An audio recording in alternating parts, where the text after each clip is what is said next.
অভাব ছিল, কষ্ট ছিল, কিন্তু নিজের জীবনকে ভালোবাসার শক্তিটুকু ছিল অগাধ। ছোট অপু আর দুর্গার সেই গল্প আজও পাঠকের চোখে জল আনে।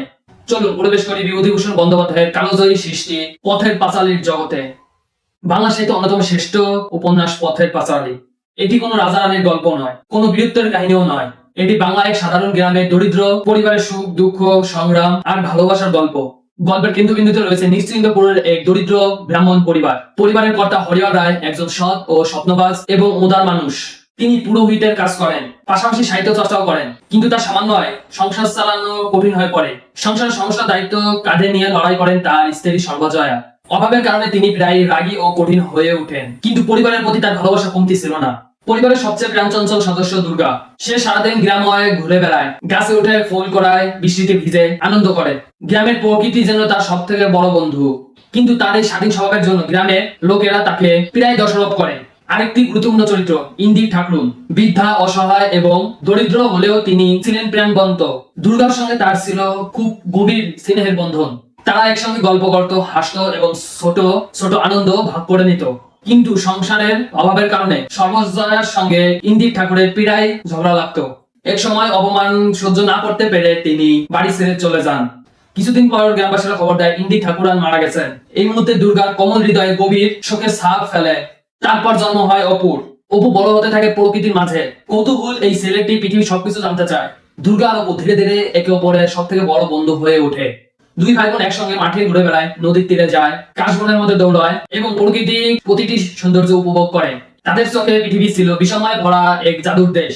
একদিন তারা দূরের রেল লাইনের দিকে যায়। সেখানে তারা প্রথমবারের মতন ট্রেন দেখে। বিশাল শব্দ তুলে ছুটে চলা ট্রেন তাদের মনে এক নতুন স্বপ্নের জন্ম দেয়। সেই দৃশ্য বাংলা সাহিত্যের ইতিহাসে অন্যতম স্মরণীয় মুহূর্ত হয়ে আছে।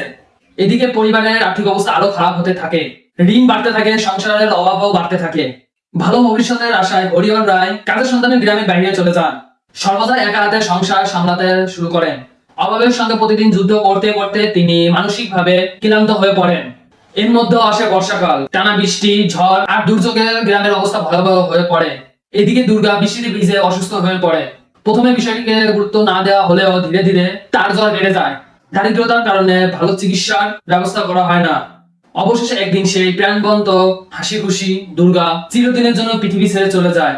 দুর্গার মৃত্যু শুধু একটি শিশুর মৃত্যু নয়, এটি যেন পুরো পরিবারের স্বপ্নের মৃত্যু। সর্বজয়া ভেঙে পড়ে। অপু হারায় তার সবচেয়ে প্রিয় সঙ্গীকে। কিছুদিন পর হরিহর রায় বাড়ি ফিরে আসেন। তিনি পরিবারের জন্য নতুন কাপড়, কিছু উপহার এবং অনেক আশা নিয়ে ফিরেছিলেন। কিন্তু বাড়ি ফিরে জানতে পারে তার আদরের মেয়ে আর এই পৃথিবীতে বেঁচে নেই। একজন অসহায় পিতার কান্না উপন্যাসের সবচেয়ে আবেগ ঘন মুহূর্তগুলোর একটি। দুর্গার মৃত্যুর পর নিশ্চিন্তপুর আর আগের মতো মনে হয় না, চারপাশে শুধু স্মৃতি। অবশেষে পরিবারটি সিদ্ধান্ত নেয় গ্রাম ছেড়ে অন্যত্রয় চলে যাওয়ার।